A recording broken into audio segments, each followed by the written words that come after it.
स्वागत है दोस्तों हमारे YouTube चैनल एवरीडे मैकेनिकल में। मैं इस वीडियो में बात करूंगा कृत्रिम श्वसन किसे कहते हैं और कृत्रिम श्वसन की कितनी विधियां होती हैं। तो दोस्तों कृत्रिम श्वसन आर्टिफिशियल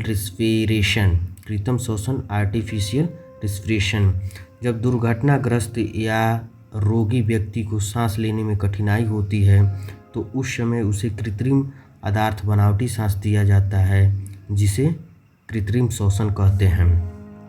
तो इसकी विधियां जो होती है, मेथड होती है कृत्रिम श्वसन की दो विधियां होती हैं दोस्तों, वो दो प्रकार की होती है। पहला जो है हमारा सिल्वेस्टर विधि और दूसरा जो है शैफर विधि। पहला हमारा सिल्वेस्टर विधि है जो कि इसमें दिया गया है। सिल्वेस्टर विधि पहला विधि हमारा है। इस विधि में सबसे पहले रोगी के ऊपरी भाग के कपड़े उतार लेने चाहिए या फिर ऊपरी भाग के कपड़े ढीले कर देने चाहिए तथा रोगी को चित अवस्था में लिटाना चाहिए। इसके बाद रोगी के कंधों के नीचे तकिया देना चाहिए, जैसा कि चित्र 1 में हम देखेंगे। अब प्राथमिक चिकित्सा देने वाले व्यक्ति को रोगी के सिर की तरफ घुटनों के बल बैठना चाहिए और रोगी के दोनों हाथों को पीछे लाकर कोहनियों को जमीन से स्पर्श करवाना चाहिए।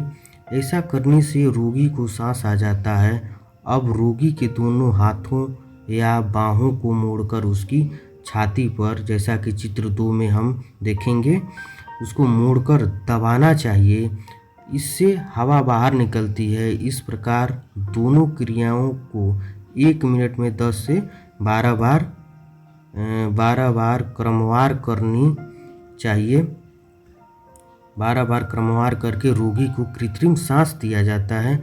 यदि उपचार करते समय रोगी की जीभ को दूसरा व्यक्ति बाहर निकालकर साफ रुमाल से साफ कर दे तो और भी अच्छा रहता है। यह क्रिया तब तक की जाती है जब तक कि रोगी स्वाभाविक सांस लेना शुरू नहीं करता है, जैसा कि हम चित्र 1 में हम देखेंगे।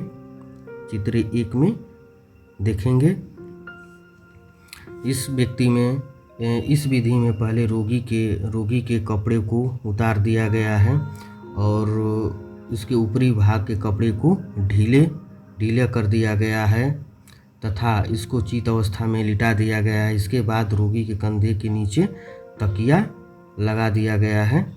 अब जो प्राथमिक चिकित्सा देने वाला व्यक्ति है, इसके सिर के तरफ ठुमने के बल बैठ गया है और रोगी के दोनों हाथों को पीछे लाकर जमीन से स्पर्श करवा दिया है, जैसा कि हम देख रहे हैं फिगर 1 में। ऐसा करने से रोगी को सांस आ जाता है। अब रोगी के दोनों हाथों के बाहों को मोड़कर, जैसा कि चित्र 2 में हम देख रहे हैं, रोगी के दोनों हाथों की बाहों को मोड़कर उसके सीने पर दबाव दे रहा है, जिससे कि उसके हवा बाहर निकलती है। इस क्रिया में 1 मिनट में 10 से 12 बार क्रमवार मतलब कि दबाना चाहिए, जिससे कि कृत्रिम सांस मिल सके उसे। यदि उपचार करते समय रोगी के जीभ अगर बाहर निकल आती है तो दूसरा व्यक्ति कोई इस जीभ को साफ रुमाल से साफ करे तो वो बहुत ही बेहतर होगा, जिससे कि उसका मुंह में जो गाज आता है वो साफ हो जाए। यह क्रिया तब तक करनी चाहिए जब तक कि रोगी को स्वाभाविक सांस न आ जाए। तो दोस्तों फिगर 2 में हम देख रहे हैं, जैसा कि जो रोगी लेटा गया है उसके पीठ के नीचे तकिया लगाया गया है और उसके रोगी के दोनों कोहनियों को उसके सीने पर दबाया जा रहा है। तो ये विधि जो है हमारा सिल्वेस्टर विधि के अंतर्गत आता है। सिल्वेस्टर विधि के नेक्स्ट विधि जो होता है हमारा शैफर विधि।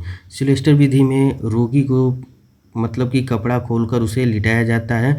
उसके पीठ के नीचे एक तकिया लगाया जाता है, जैसा कि चित्र फिगर 1 में हम फिगर 1 और 2 में देख रहे हैं।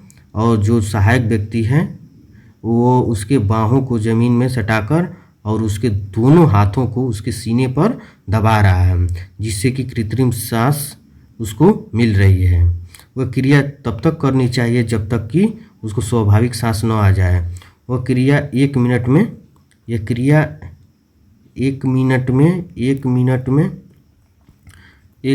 10 से 12 बार करनी चाहिए। 10 से 12 बार करनी चाहिए। नेक्स्ट विधि है हमारा शेपर विधि। शेपर विधि, इस विधि में रोगी को आधे मुंह लिटाया जाता है और बाहों को सिर की तरफ करके रखा जाता है। और इस विधि में भी रोगी के ऊपरी भाग के वस्त्र ढीले कर देने चाहिए। अब सहायक व्यक्ति को रोगी की पीठ की तरफ बैठकर दोनों हाथों से उसकी फसलियों को दबाना चाहिए, जैसा कि हम चित्र 3 में देखेंगे, जिससे रोगी के फेफड़ों की हवा बाहर निकल जाती है। यह हवा नाक के रास्ते बाहर निकलती है। अब सहायक को चित्र 4 में हम देखेंगे कि भांति अपने हाथों को फसलियों से हटाकर रोगी की पीठ को दबाना चाहिए। रोगी की पीठ को दबाना चाहिए।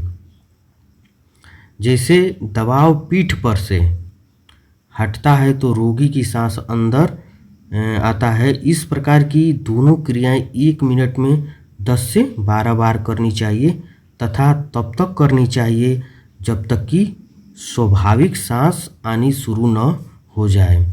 तो जैसा कि हम चित्र 3 में देखेंगे दोस्तों,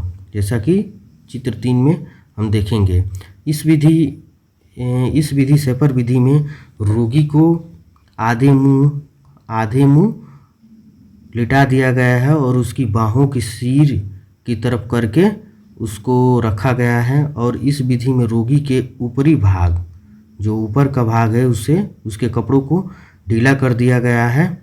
और जो सहायक व्यक्ति है रोगी की पीठ की तरफ बैठकर रोगी के पीठ के तरफ बैठकर उसकी दोनों हाथों को उसकी फसलियों को दबाना चाहिए,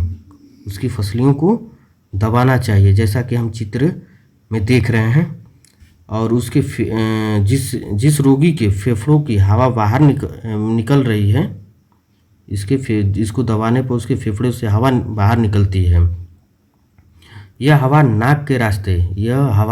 उसके नाक के रास्ते बाहर निकलती है और वह अपने हाथों को फसलियों से हटाकर रोगी की पीठ को दबाना चाहिए, जैसा कि हम चित्र में देख रहे हैं। जैसे दबाव पीठ पर से हटता है तो रोगी को सांस अंदर आता है। जैसे ही दबाव पीठ पर से हटता है तो रोगी को सांस अंदर आता है। और इस प्रकार यह क्रिया 1 मिनट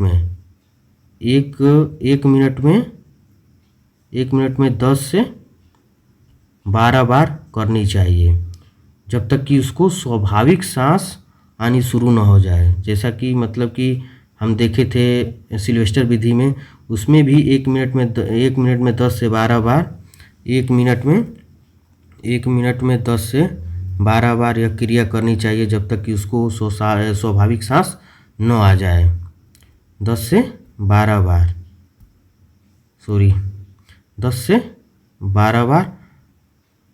क्रिया करनी चाहिए, जब तक कि इसको स्वाभाविक सांस न आ जाए।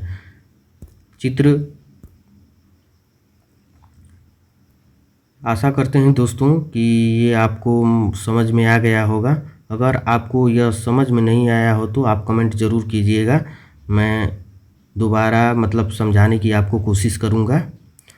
अगर आप हमारे चैनल पर नए हैं तो हमारे चैनल को सब्सक्राइब कर लीजिए और बेल आइकन को प्रेस कर लीजिए, ताकि आपको पल पल वीडियो मिल सके। धन्यवाद।